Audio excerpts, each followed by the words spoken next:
You sit on the golden throne. That sounds like victory. The throne is gold. Billions pray to you. The light of your mind guides ships through the warp. There is one small problem. You cannot stand up.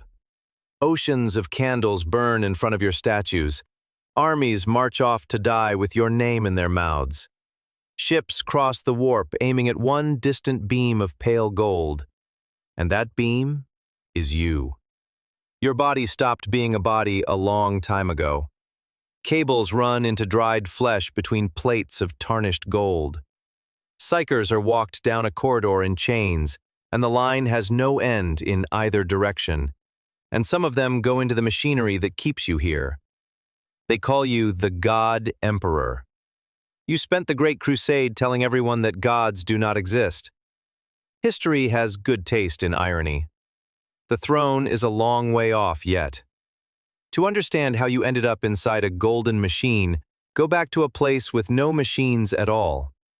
You are born on ancient Earth. Low hills, a slow river, thatched huts, cookfire smoke.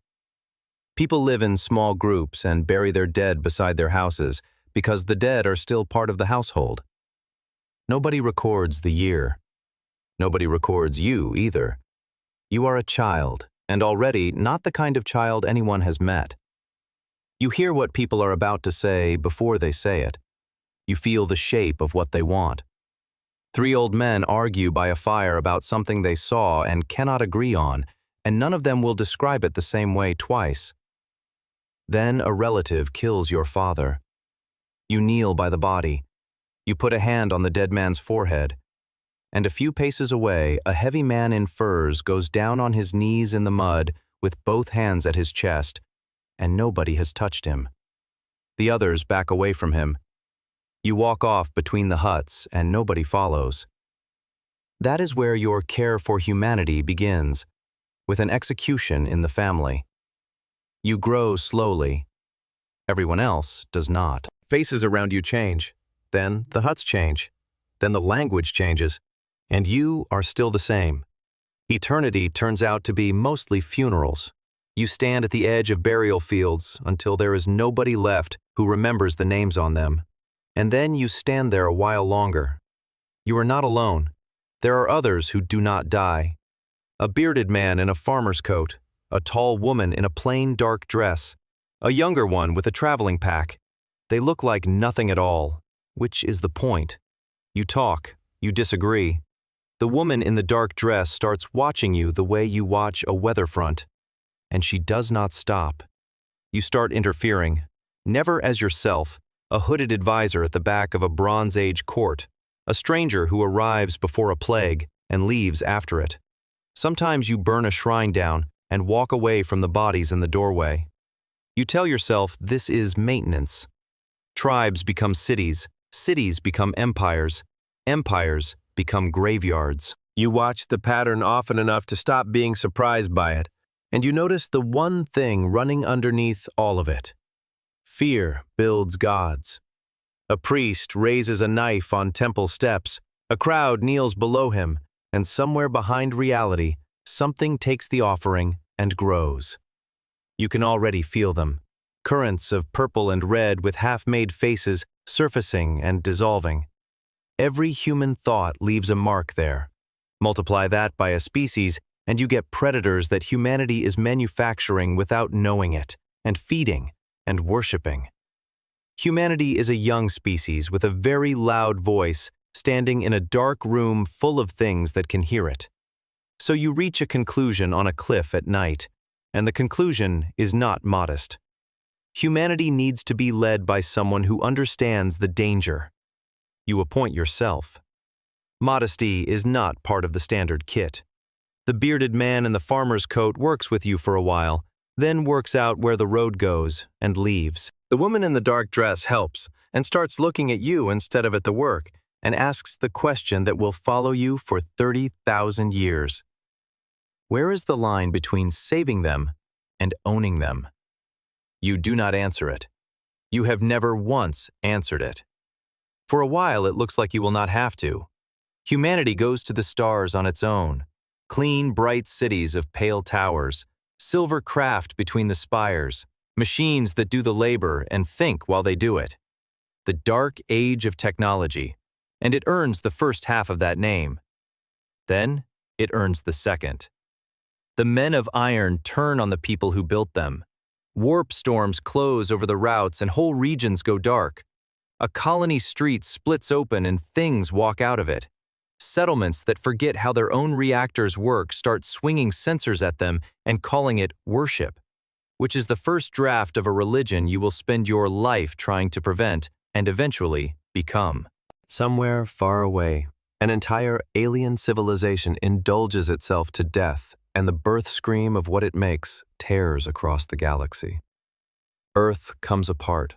Techno-barbarian warlords, salvaged armor, poisoned oceans, 4 separate lit patches on the dark side of a planet that used to be a civilization. You have watched this world for 30,000 years. Now there is very little left of it to watch. You stop waiting. An old man finds you first, or you let him find you. Malcador, in heavy gray robes with a staff and the tiredest eyes on Terra, carrying an armful of things nobody else thought to save.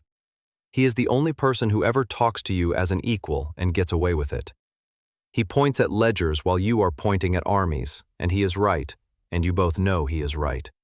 He builds you the thing an empire actually runs on. Clerks, archives, filing towers. A machine of paper under the machine of war. He also stands in the shadow at the edge of the room on purpose, because you take up all the light there is, and one of you has to be able to see the corners. Underneath the ruins, the two of you find things still running after 20,000 years, and you take them and put them in a vault, and put a palace on top of the vault. The palace goes up across a mountain range in Himalaya, kilometers of wall, cranes on every peak. Below the foundations, something circular is lowered into a shaft on cables thicker than a man. Nobody watching the construction knows what it is for. In 10,000 years, it will be the most guarded object in the galaxy, and almost nobody will understand it either. You unite Terra. Some worlds hear an offer, some hear an orbital bombardment. Both are on the record, and the record does not favor either reading. And when it is done, you step out of the shadow you have been standing in since before agriculture, and you take a name. Emperor. You choose it yourself. Modesty, again, is not part of the standard kit.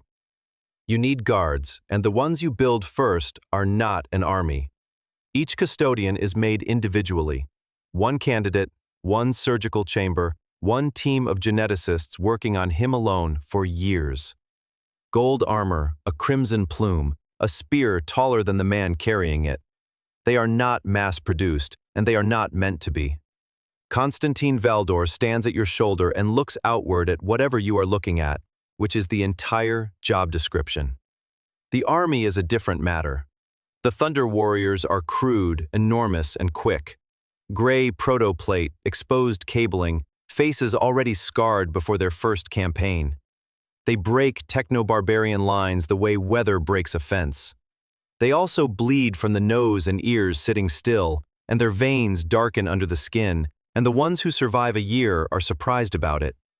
That is not a flaw in the design. That is the design. You built a tool with an expiry date because you were in a hurry, and because you already knew what you would do when the hurry ended. Terra falls into line. A delegation of warlords kneels to offer a banner while a city burns on the horizon behind you, and both halves of that picture are true at once.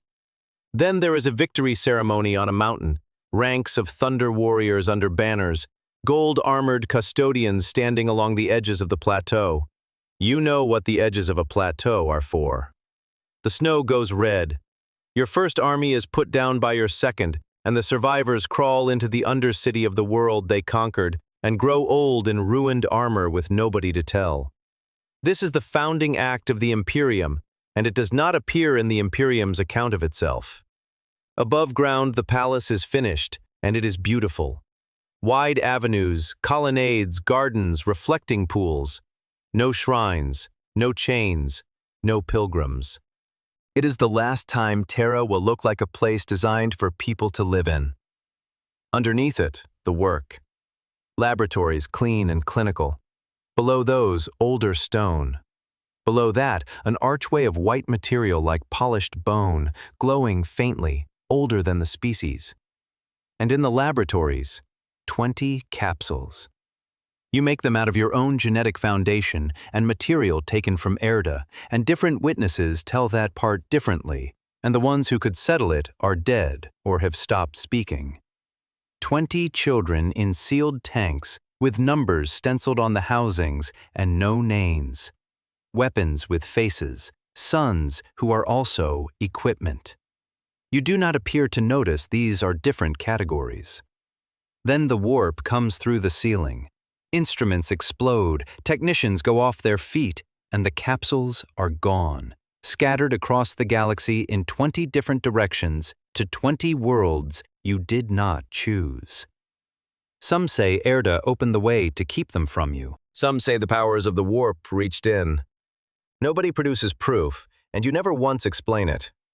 Here is the part that tells you everything about who you are. You stand in the wrecked chamber among the empty cradles, and you turn back toward the instruments. You accelerate. If the suns are scattered, build from what is left of them. The Legiones Astartes come out of that decision. Recruits strapped to surgical frames in rows, gene seed drawn from 20 absent fathers, whole legions raised around men who have never met the Primarch whose blood they carry. Hundreds of thousands of transhuman soldiers, functional, obedient, and waiting for a parent to be located. Mars costs you a compromise you will spend the rest of your life pretending you did not make. The Mechanicum has forges, fleets, and the industrial base for a galactic war. It also worships the machine god, which is exactly the kind of thing you have just spent a century outlawing. You proclaim the imperial truth, a rational humanity free of gods, and in the same season you sign a treaty that lets a red-robed priesthood keep theirs. Because principle works beautifully right up until it interferes with ammunition supply. Then the fleets leave Terra, and the Great Crusade begins. It is not one army. It is over 200 expeditionary fleets moving outward at once, each one a self-contained instrument of conquest, with legionaries, mechanicum support, surveyors, clerks, and orators. Iterators arrive on a compliant world before the dust settles and explain to the locals that they have been liberated, that there are no gods, and that the tithe is due. Compliance is a word doing an enormous amount of work. You lead the early campaigns yourself. Cities open their gates without a shot because the thing walking toward them is twice the height of the men who built them and lit from inside. Some people see a man in armor. Some see a blinding light. The Sisters of Silence see a hole in the world shaped like a person. All three groups are describing the same figure, and you never correct any of them. Meanwhile, the propaganda gets ahead of you. A golden father sheltering small human figures under his cloak, painted on hab-block walls, with real refugees sleeping under the mural. You do not commission this. You do not stop it either. And out there, one by one, the suns start turning up. Ferrus Manus on a volcanic world, with both arms silver to the elbow. He and Fulgrim clasp forearms in a forge, like brothers who chose each other, which is rarer than the blood version and does not save either of them. Vulcan at an anvil, with a rescued family in the doorway behind him. You hand him 7 artifacts, and one of them, by some accounts, would end Terra if it were ever used, which is a strange gift to give the only son who consistently stops to help. Corvus Corax, breaking open a prison, with freed slaves streaming past his knees and black feathers in the air. Sanguinius, with wings, and a thirst inside his legion that he stands in a doorway to hide. Lionel Johnson, hooded. Rogel Dorn, in plain yellow armor with no decoration, because decoration is not load-bearing. Leman Russ, who understands exactly what you built him for, and is at peace with it in a way that unsettles everyone else. Robute Guilliman, who has already built a 500-world realm before you get there, and hands you the paperwork. Jagatai Khan, who will not be garrisoned, Angron on a hillside, in chains, with iron spikes hammered into his skull, standing with an army of slaves who are about to die with him. You teleport him out. You leave them. He never forgives you, and he is right not to. You give him a legion. He sits on a command throne with chained skulls around him, and stares at nothing. Mortarion, face down in poison fog below a fortress gate he swore to reach himself. You go in and kill the tyrant for him. He never forgives you either, and for a smaller reason, which somehow makes it worse. Conrad Kurz, pale as chalk, crouched over a sunless city where crime has stopped entirely because the alternative is hanging from a gantry by morning. Order without a single thing worth ordering. Perturabo on Olympia, given every siege nobody else wants, watching Dorn get the ceremony while he gets the casualty lists. Alfarius. And Omegon.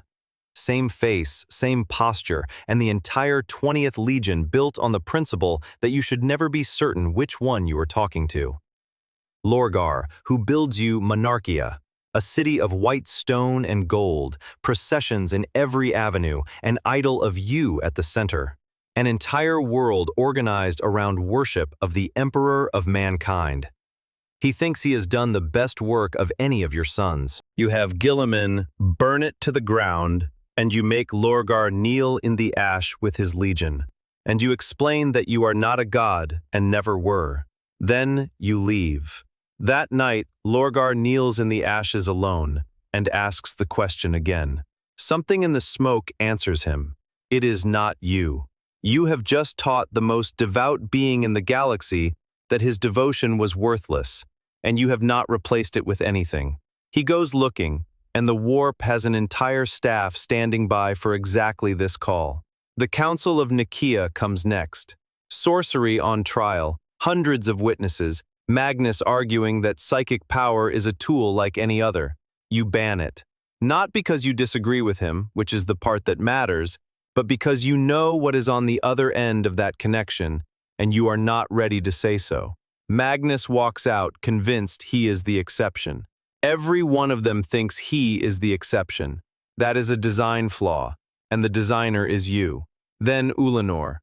The Greenskin Empire is broken. The triumph is the largest ceremony in human history, and you stand on a dais and put a hand on Horus Lupercal's shoulder in front of the assembled armies of mankind. Warmaster, command of the Great Crusade, your favorite son, in public, at the height of everything. And then you walk up a boarding ramp and leave, while the celebration is still going on behind you, and you do not tell him why. The reason is under the palace, the Webway, a network of tunnels outside real space built by an older species where distance does not obey geometry. If humanity can move through it, no ship ever has to enter the warp again. No navigators, no storms, no praying to something that is listening. It is the actual answer to the actual problem, the one thing that would make the imperial truth true. And it is the only project you have ever cared about. You cannot tell anyone, not Horus, not the legions, not the species you are doing it for. So you hand your son a war and a title and no explanation, and you go and sit in the dark with the Mechanicum, joining human tunnels to alien ones. Horus is left holding an empire, listening to complaints, watching tax officials walk past his exhausted legionaries, and slowly working out that the father who named him War Master has not spoken to him properly in years. There is a man waiting for exactly that.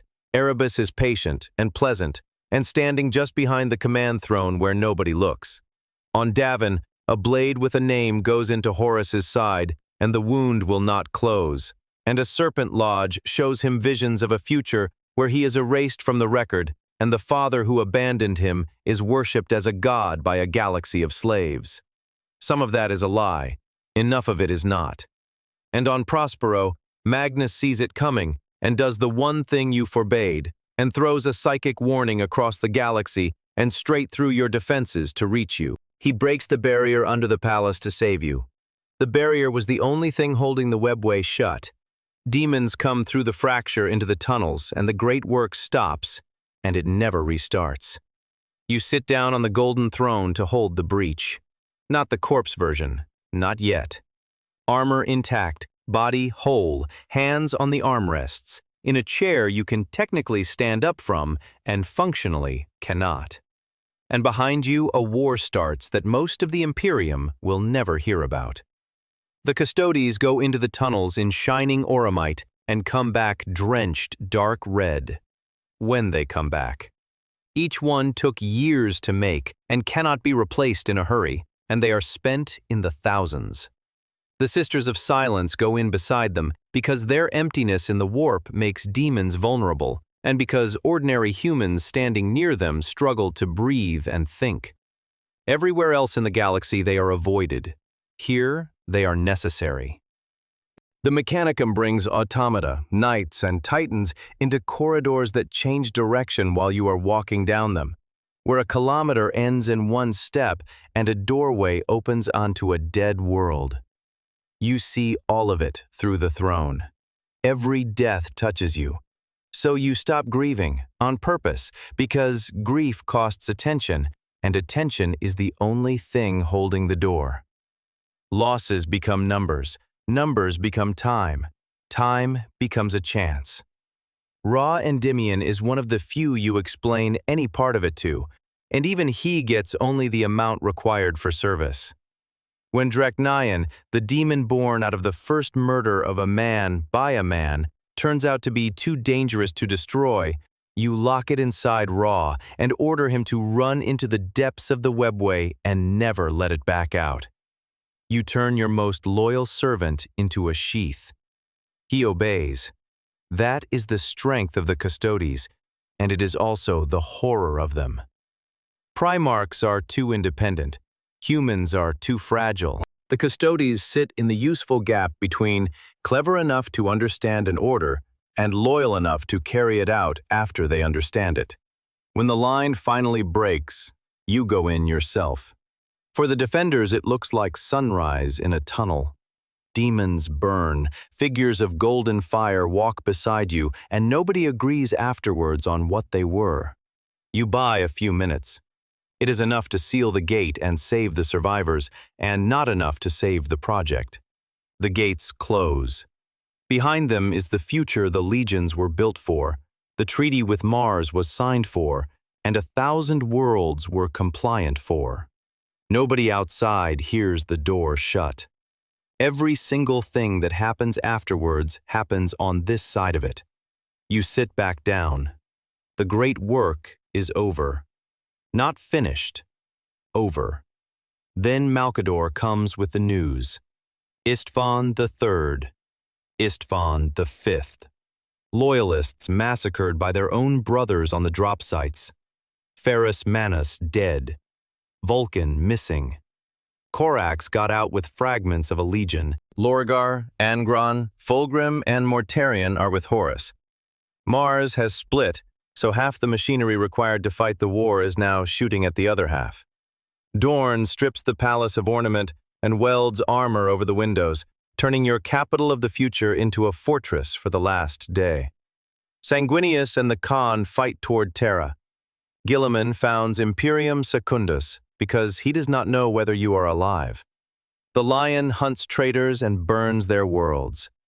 Russ gets close enough to killing Horus that the outcome of the entire heresy turns on a few meters. You watch it in fragments and psychic flashes, and you cannot get up. Your sons are fighting the war you trained them for, against each other, at the scale you designed for galactic threats. When the weapon breaks, the weapon is still that size.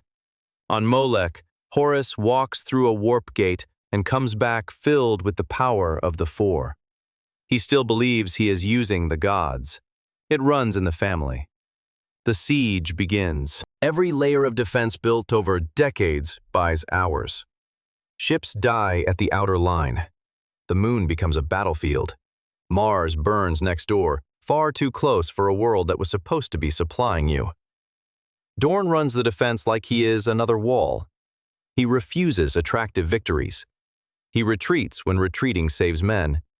He gives up sections of your palace when holding them costs more than the time they buy. And every order leaves another layer of guilt on him that he never once mentions. Sanguinius holds the thing that cannot be built or ordered. Soldiers see white wings above the wall and keep fighting. Jagatai rides out past the fortifications because a siege run purely to Dorn's plan strangles the defenders slowly, and he takes back the Lion's Gate spaceport and takes a wound that nearly finishes him. The throne does not show you a map. It brings you screams, psychic impacts, millions of deaths, each one touching the sea of souls on its way out. You feel chaos pressing on Terra, turning fear into a weapon. Underneath the palace, the pressure is no lighter because the broken Webway is still an open wound, and if your will slips, the demons come straight into the heart of it. For the first time in 30,000 years, your plan does not contain a victory. It contains a choice of catastrophes. Horus understands that and stretches the last days of the siege into something that does not end. His army comes apart into cults and packs, and reality comes apart faster. Angron throws himself at the walls. Mortarion brings plague. Fulgrim stops participating in the war in favor of himself. Perturabo walks away when he realizes the war has stopped being a war and become a ritual. You watch every sun take his single function all the way to the end of it. Angron is only rage now. Mortarion is only endurance that has stopped telling survival apart from rot.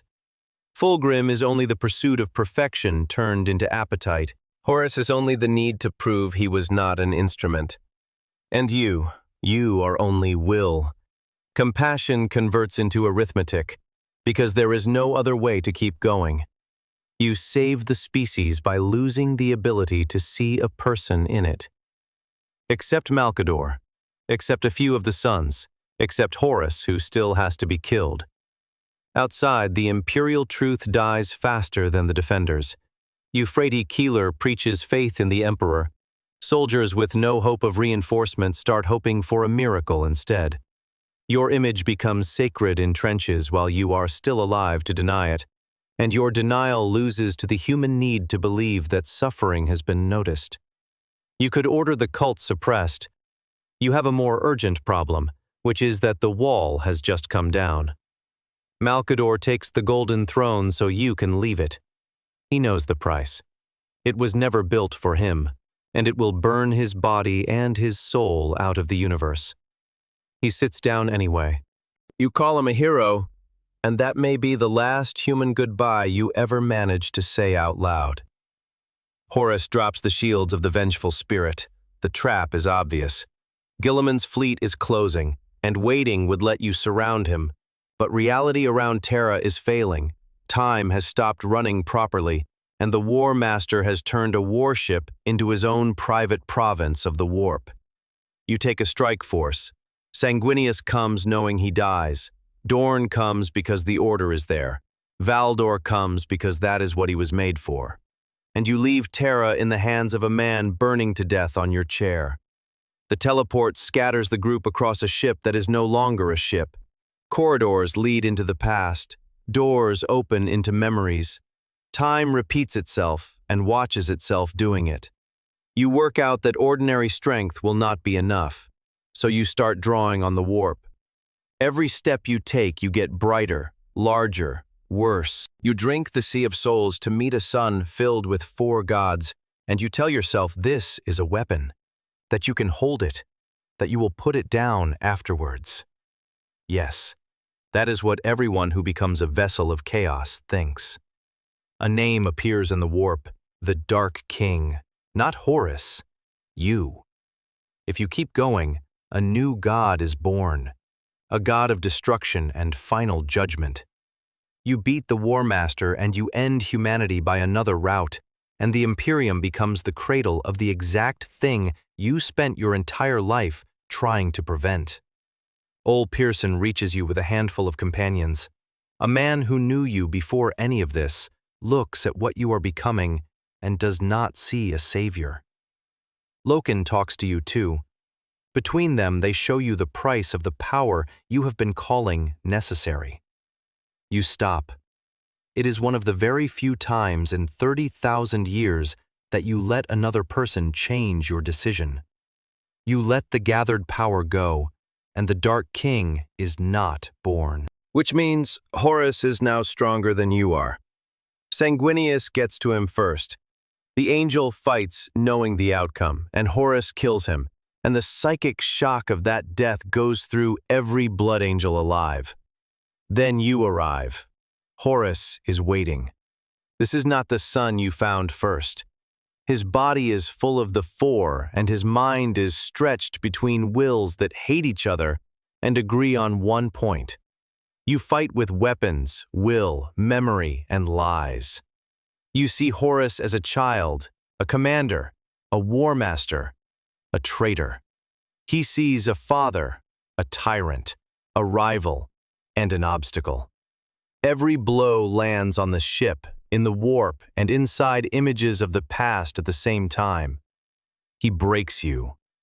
Again and again. You gave up the power that would have made you the Dark King. He kept the gifts of the gods. And that is what saves you. Killing you is not enough for him. He needs you to admit he was right. He needs proof that the favorite son surpassed the father. Garviel Loken speaks to him, and doubt comes back. Horus wants to prove he is not a slave to the gods, that he can release their power and call it back whenever he chooses. The gods withdraw. For one moment, the thing in front of you is Horus, wounded, frightened, aware. You use Ol's blade, the anathema that has traveled through the entire war, and you strike. He understands the trap immediately. The powers rush back and arrive too late. He asks you to finish it before they take his body again. You do not banish him, and you do not win temporarily. You destroy him, body and soul, thoroughly enough that Horus can never return from the warp, never become a demon, and never open his eyes in some new vessel 10,000 years from now. The first son you ever found stops existing in every sense the universe offers. You stay beside what is left of him because you are too damaged to walk. Dorn finds you. The old paintings show him carrying his father's bloodied body out. The real route back is more complicated, and the result is identical. Malkador is still on the golden throne when you reach Terra, and there is almost nothing left of him. He gives up the last of himself, vacates the seat, and dies. You can still speak. You explain how to connect you to the mechanism. Those are the last clear orders the Emperor of mankind ever gives. They put you on the throne. The machine accepts your body. The gate into the ruined section of the Webway stays shut because you are holding it shut. The throne keeps the remains of your life running. The palace systems connect into you. The Astronomicon, fed by a choir of trained psychers in the hollow mountain, takes its direction from your mind, and the light becomes a fixed point for ships again. You saved humanity. You lost everything else. Days pass. You do not get up. Years pass. You do not get up. Dorn hears your silence and turns the pain into duty. Guilliman takes command and breaks the legions into chapters, so no future Horus inherits an army that size. The Loyalists drive the traitors toward the Eye of Terror, and the great scouring begins. Then the sons start disappearing. Russ walks away. The Khan vanishes into the Webway. Korax goes into the Eye. Vulcan is gone after the War of the Beast. Dorn does not come back from a boarding action. Guilliman falls to Fulgrim's blade and ends up in stasis. The lion goes into the rock and stays there so long that everyone stops expecting him, and then walks back out 10,000 years later without explaining where he was. You remain. The first century still carries some trace of the old order. People are alive who heard your voice. Archives exist where the imperial truth is recorded without corrections. The Custodes remember that you banned worship. But witnesses die, and records get copied, interpreted, restricted, and lost. And a state that has just survived a catastrophe needs a story about it. The story where the great project failed. Half the commanders became demons, and the ruler can no longer speak, does not hold a fleet together. The story where the divine emperor sacrificed himself for mankind works considerably better. So, defeat becomes martyrdom. Silence becomes doctrine. Inability to leave a chair becomes voluntary, eternal vigil. They do not know what is underneath the palace. They do not know about the broken Webway. They do not know that your death could open a road for an army of demons directly onto Terra. They know that the God Emperor sits on a throne and protects them, and, for most people, that is enough. The Astronomicon keeps burning on the strength of that psychic choir. The throne is not a lamp. It holds your body, helps hold the breach, and sits at the center of a complex that nobody alive can reproduce. The problem is not one broken component. The problem is that an entire civilization has forgotten the language the instructions were written in. The Adeptus Mechanicus maintains it with rituals proven by repetition. If a procedure worked yesterday, it is performed today. If the machine makes an unfamiliar noise, a council convenes, and if the council cannot identify the noise, it is declared a sacred warning and work continues. Sometimes that saves the system. Sometimes it postpones the failure. Black ships gather psychers across the Imperium. Some are dangerous. Some are untrained. Some could have become astropaths or sanctioned psychers or part of the choir. Others go into the palace mechanisms, and their deaths become a line item, discussed in the same tone as fuel deliveries. You wanted to protect humanity from the warp. Humanity now feeds your continued existence with the psychic force of its own children. The Custodes stand around the throne room waiting for an order that may not come. They argue about the meaning of the smallest signs. Some treat every pulse of your will as precise instruction. Others know that the mind on the throne is fragmented by pain, by time, and by the number of things it is doing simultaneously. Millennia pass. You watch through millions of eyes, if the word "you" still applies. You see prayers before executions. You hear soldiers asking for something on a front they were never meant to come back from. You feel astropaths burn out mid-transmission. Sometimes you answer. Sometimes you cannot. Sometimes a miracle credited to you is a coincidence, or an unknown psyker, or belief doing what belief does in the warp. Sometimes the golden light really is your will. From outside, there is no difference. He survived, so the Emperor protected him. He died, so the Emperor required a sacrifice. You win every argument without saying a word. The ecclesiarchy grows. Cardinals build palaces. Holy wars burn worlds. In the age of apostasy, Goj Vandire seizes Terra and rules in your name, and stopping him takes Alicia Dominica walking into an audience at the Golden Throne. What she saw and heard almost nobody knows. She came out, killed him, and changed the course of the Imperium. You stayed where you were. People come to you for permission to fix the mistakes committed in your name. Then Cadia falls, and the great rift opens across the galaxy. And for a while, the Astronomicon goes out. For a navigator, that is the last star in a closed sky disappearing. Ships are lost. Worlds go silent. Demons attack the Lion's Gate on Terra itself. Your state nearly dies in a matter of days, and survives again, and not because the plan works, because billions of people hold it up with their hands. Terra changes around you. A palace built as the center of a rational human civilization becomes the largest temple in history. Pilgrims spend their lives getting close to the walls. Priests argue about the meaning of your silence. The Adeptus Ministorum states that you were always a god, and the documents where you denied it are not an obstacle, because religion has extensive experience with inconvenient statements by founders. The imperial truth is gone. The imperial cult is the foundation of the state. A species you wanted to free from superstition now requires a prayer to start an engine, because the understanding is gone and only the ritual survived. Then Robute Guilliman wakes up. The son who was best at building states comes back to a state that turned your idea into a siege religion.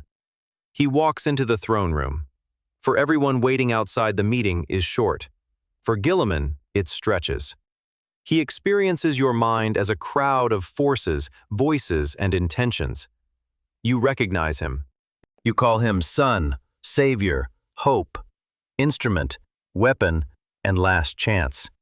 And possibly all of those are true at the same time. He walks out, understanding that his father sees a useful object first. 10,000 years, and the family tradition is stable.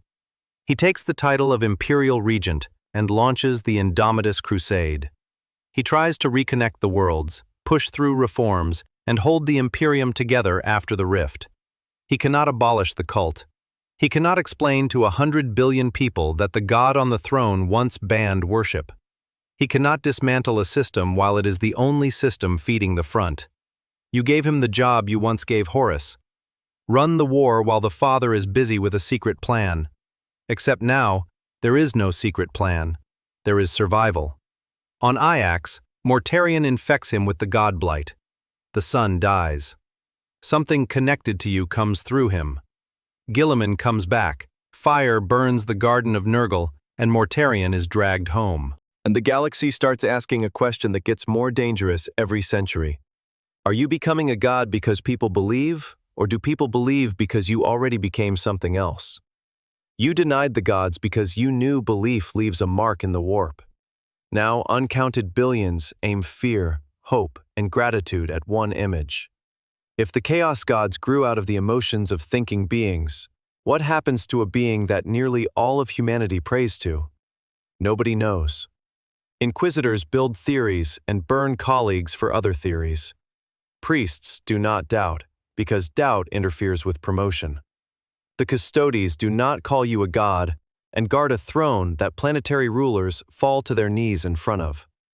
Guilliman rejects the religious explanation and then watches a power act through him in the Garden of Nurgle. You could have become the Dark King in a single moment and refused.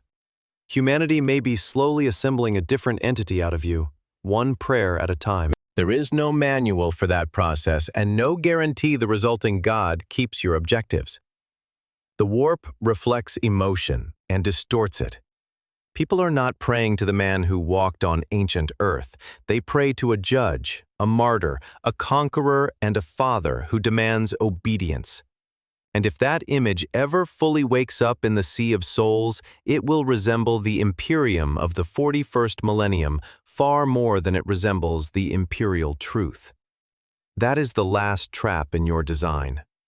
You wanted to manage the evolution of humanity. Humanity may finish your evolution without asking. Until then, you stay between states. Too alive to be a relic. Too dead to rule. Too powerful to file as an ordinary psyker. Too fragmented to confidently call a single god. The throne holds the body. Faith holds the image. War holds the Imperium.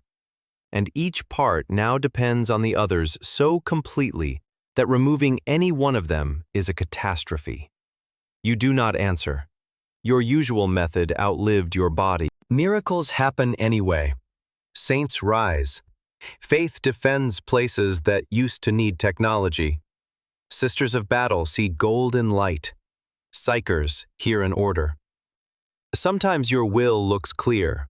Sometimes the Imperium credits you with its own decisions because a dead ruler is extremely convenient. He never objects to new policy. You wanted to walk humanity to maturity. Humanity is walking you through eternity instead, editing what your name means a little more every day.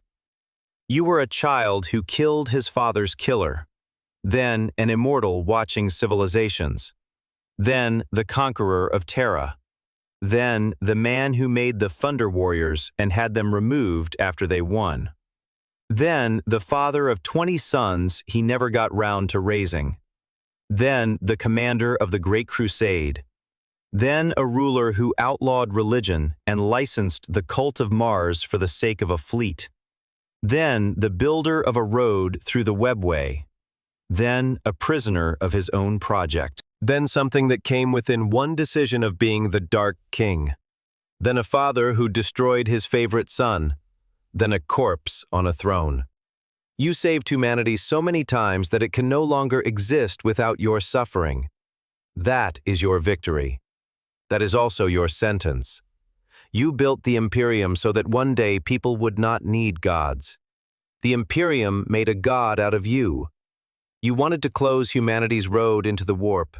Your light now guides every ship through it. You made sons as instruments of salvation.